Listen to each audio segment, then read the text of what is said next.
աբսուրդ է։ Չէ, սա իրականում աբսուրդ է, ուղղակի ցնորք է, որ մենք կանանք նման օրակարգ քննարկենք, որ թաղապետարանում ուղղակի խուլիգանական վարքագիծը կապվի նրա հետ, որ Կրեմլում նստել այս ծրագիրն են մշակել։ Սա ուղղակի աբսուրդ է, ես ամաչում եմ, որ մենք ստիպված ենք նման բաներ քննարկել։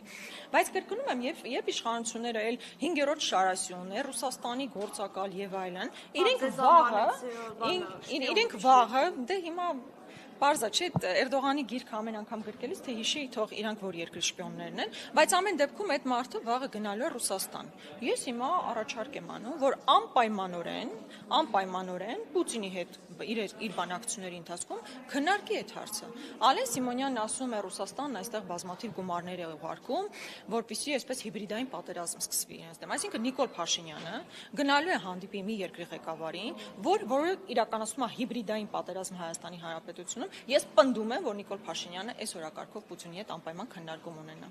Պահանջի դադարեցնել, ինչ պահանջի Տիկին Գրիգորյան։ Նախ պետք է հասկանա, նախ թող Նիկոլ Փաշինյանը հասկանա ինչու է Պուտինը այստեղ իրանց պնդմամբ, այստեղ հիբրիդային պատերազմ սանձազերծել եւ ինչ կարող են անել այդ կանխելու այդ անհապաղ։